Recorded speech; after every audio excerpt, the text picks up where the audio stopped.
पण अजितदादांचं अपघाती निधन झाल्यानंतर त्यांचा पक्ष हडप करायची एक योजना शिजत होती का? तसं दिसत तर होतं.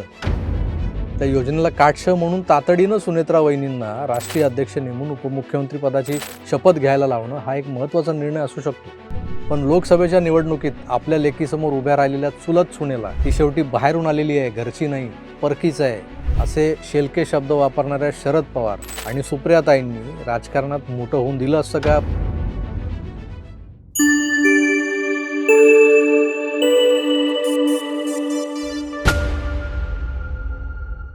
ओम भगभुगे भगिनी भागोदरी ओम फट स्वाहा. हा जो काही मंत्र आहे ना, तो कितपत खरा आणि कितपत खोटा हे महेश कोठारे जाणो. कारण महेश कोठारेंच्याच झपाटलेला नावाच्या सिनेमातला जो अतृप्त आत्मा असलेला तात्या विंचू हा मंत्र बोलून आपला परकाया प्रवेश कुठल्याही शरीरात करून घेतो हे आपण सिनेमात पाहिले. आज मी अजितदादांच्या अपघाती निधनानंतर सुनेत्रा पवारांच्या होणाऱ्या उपमुख्यमंत्री पदाच्या शपथविधी संदर्भातल्या व्हिडिओची सुरुवात या भगभुगे भगिनी भागोदरीनं का केली असावी असा तुम्हाला प्रश्न पडला असेल, तर त्याचा उलगडा तुम्हाला या व्हिडिओच्या शेवटच्या टप्प्यात होणार आहे. तर कसं आहे मित्र, मागच्या काही दिवसांपासून आपण पाहत आलोय की थोरले पवार हे प्रकृतीनं क्षीण झालेले आपण पाहिलेत आणि तसं असल्यानं राजकारणातून थोडेसे अलिप्त वाटत होते. त्यात शरद पवार गटाच्या राष्ट्रवादीचा महानगरपालिका निवडणुकांमध्ये जो सपशेल सुपडा साफ झालेला आहे तो पाहता पवार संपले अशी हाकाटी सुरू झाली होती. जयंत पाटील असोत की रोहित पवार आणि अगदी या सगळ्यांवर कडी म्हणजे सुप्रियाताई यांचा कसलाच प्रभाव महाराष्ट्राच्या, देशाच्या, अगदी जिल्ह्याच्या राजकारणावरही दिसत नव्हता. अशात महानगरपालिकेच्या निवडणुकींना सामोरं जाताना अजितदादांनी काकांच्या पक्षाशी जुळवून घेत काही ठिकाणी युती देखील केली, पण अंतर्गत गटबाजी आणि वर्चस्ववादाची लढाई त्यामुळे कार्यकर्त्यांमध्ये जी काही जुंपली होती ती युतीला डब्यात घालून की खड्ड्यात घालून गेली. डब्यात घातलं, खड्ड्यात घातलं एकच आहे. आणि त्या युतीला म्हणावं तसं यश लाभलं नाही. पण युतीच्या ज्या बोलण्या ज्या सुरू होत्या दादांच्या आणि ताईंच्या किंवा काकांच्या सोबत, तेव्हा दादांनी काकांसोबत जात पवार कुटुंब एकच आहे हा मेसेज लोकांपर्यंत जावा, त्याचबरोबर स्वतःच्या राजकीय पक्षाची जी क्षीण होत चाललेली ताकद जी आहे, त्यांची महायुतीतली बार्गेनिंग पॉवरही क्षीण करणारी ठरली असती, त्यावर विचार सुरू केला होता. आता दादांच्या पक्षाचे ते एकटे सर्व, त्यामुळे हा एक खांबी तंबू टिकून राहावा यासाठी त्यांना प्रयत्न करणं भागच होतं. दादा एक वेगळा विचार करत होते हे निश्चित. मर्जर, विलिनीकरण हा तो विचार होता का? तर यावर होय किंवा नाही हे उत्तर देणारा माणूसच आज आपल्यात नाहीये. त्यामुळे आपण काय त्यावर बोलायचं. पण या मर्जरनं काही समीकरणं बिघडणार होती. जे बिघडू नयेत असं वाटणारे अनेक लोक होते. त्यात सगळ्यात आधी हे विलिनीकरण म्हणजे शरद पवारांच्या गटातले अनिल देशमुख, अमोल कोल्हे, जयंत पाटील, स्वतः सुप्रियाताई सुळे यांना महायुतीत किंवा NDAमध्ये कितपत स्वीकारलं जाणार होतं, इथून सुरू होतंय. त्यानंतर एकत्रित राष्ट्रवादीचं नेतृत्व कोणाकडे राहणार हा विषय होताच.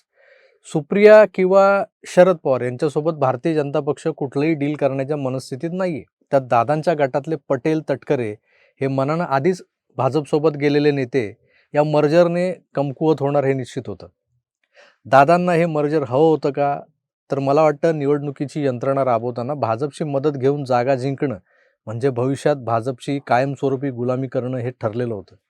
भाजपला नडून, त्यांच्या विरोधात लढून, जिंकत आपल्या निवडून आलेल्या संख्याबळाच्या जोरावर भाजपला आपली गरज निर्माण करावी, गरज लागावी अशा स्थितीत असणं हे केव्हाही दादांना हवंसं होतं. निव्वळ शिंदेंवर चेक ठेवायचा आहे म्हणून आपला वापर भाजप करून घेत आहे हा जो मेसेज दादांच्या पक्षात पसरला होता, त्यातूनही त्यांना निवडणुकीचं राजकारण करत, जागा जिंकत, संख्याबळ दाखवून देत आपला शेअर मिळवायचा होता. याचा अर्थ त्यांना सत्ता सोडून जायचं नव्हतंच, महायुतीतून बाहेर पडायचं नव्हतंच, पण तिथेही राहून, त्याच ठिकाणी राहून रंग माझा वेगळा हे दाखवायचं होतं. आणि त्याचसाठी त्यांना शरद पवार स्टाईल राजकारण करून आपली गरज निर्माण करायची होती. म्हणूनच कदाचित हे विलिनीकरण, हे मर्जर आवश्यक होतं. पण दादांचे हे विचार पटेल, तटकरेंना मान्य असतील का? हा प्रश्न आजही माझ्या मनात येतोय. सुनील तटकरे यांना भाजपकडून मुख्यमंत्री पदाचा चेहरा बनवलं जाण्याची स्वप्न केव्हाच पडू लागलेली होती. आता दिल्लीतल्या कंपुबाजीमुळे महाराष्ट्र भाजपचं जे सत्ता केंद्र आहे ते सतत डळमळीत करणं हे जसं काँग्रेसच्या काळात व्हायचं, तसंच ते आता भाजपच्या आमदानीतही होतंय. सचोटीनं स्वच्छ पारदर्शक कारभार करणाऱ्या देवेंद्रजींना कट टू साईज करणारे काही एलिमेंट्स महाराष्ट्रात पेरलेले आहेत. त्यातलाच एक एलिमेंट म्हणजे सुनील तटकरे. हे होतंय कुठून? दिल्लीतून होतंय. नागरी उड्डयन मंत्री असतानाचे घोटाळे आणि दाऊदसोबत व्यवहार असलेले प्रफुल्लभाई कातडी बचाव धोरणाअंतर्गत ते भाजपेश्वरांना शरण गेलेले आहेत. त्यांना दिल्ली नाचवेल तसे ते नाचणार. पण दादांचा पक्ष हा दादांचाच पक्ष होता. ते जोवर हयात होते तोवर त्यांच्या निर्णयाला कोणीच डावलू शकत नव्हतं आणि त्यांच्या डोक्यातला दोन्ही गटांच्या विलिनीकरणाचा विचार त्यांनी आपले मित्र देवाभाऊ यांना सांगून त्यांना नक्कीच विश्वासात घेतलेला असणार. त्याशिवाय ते काही हे सगळं करू शकत नव्हते. पण अचानक हा अपघात झाला. मर्जर वगैरे सगळं बाजूला ठेवा सध्या. पवार कुटुंबियांनी अजितदादांच्या दिवस कार्याला महत्त्व द्यावं हेच सगळ्यांना अपेक्षित होतं. किमान पार्थ, सुनेत्रा वहिनी या दादांच्या थेट नातलगांनी तरी. पण तसं घडलं नाही. 10वा 12वा 13वा तर लांबच राहिला. तिसरा दिवसही उलटत नाही तोवर दादांच्या रिक्त जागेवर कोणाला बसवायचं यावर निर्णय झाला. यावर समाजातून वेगवेगळ्या प्रतिक्रिया येत आहेत, उमटतायत. स्वतः शरद पवार नाराज दिसलेत. आज सकाळी त्यांनी प्रेस कॉन्फरन्स घेतली. पण हा पण महत्त्वाचा आहे.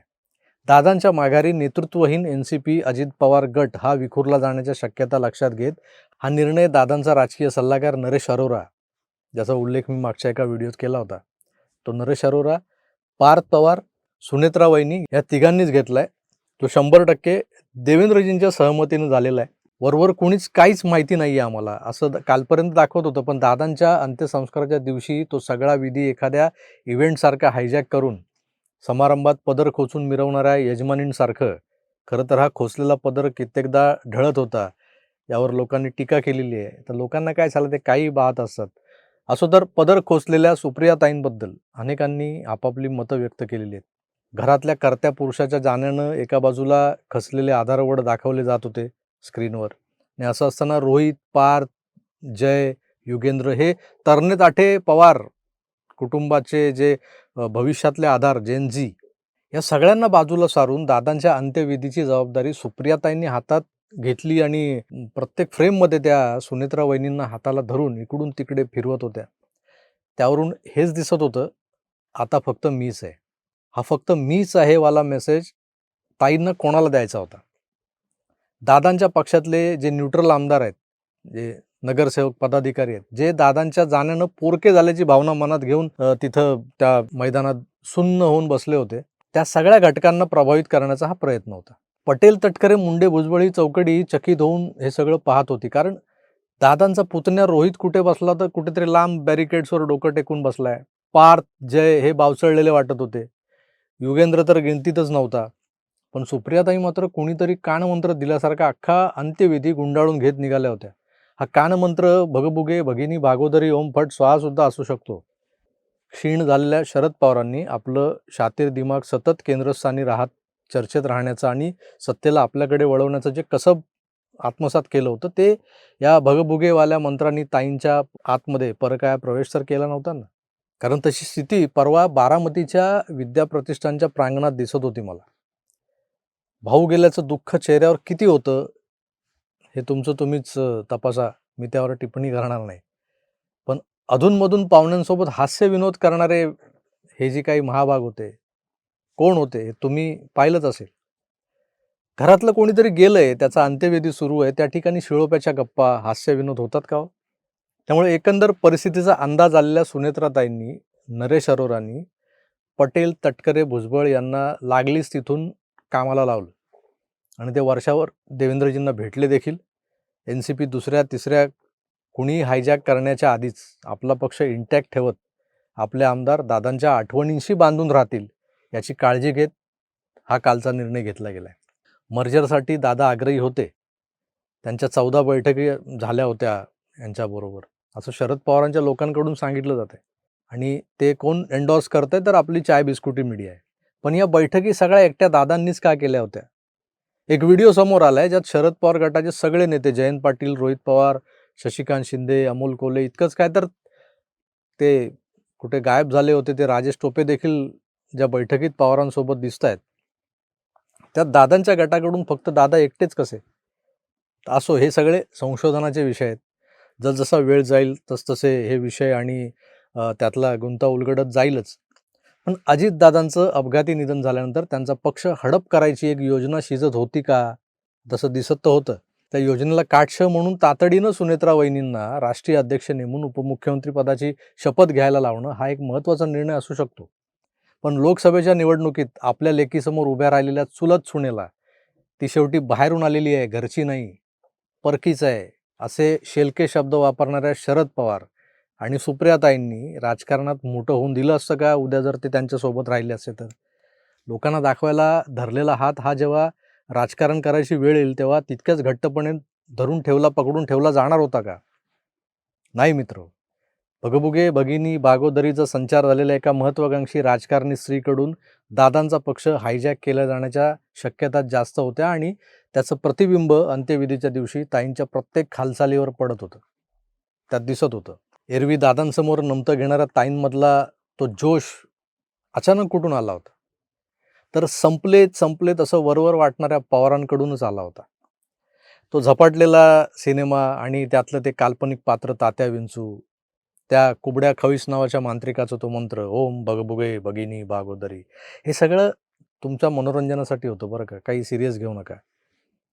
आतल्या आत तर अजून भयंकर काहीतरी शिजत असणार आहे. त्यावरही आपण बोलू, पण तूर्तास सुनेत्रा वहिनींना शुभेच्छा देतो.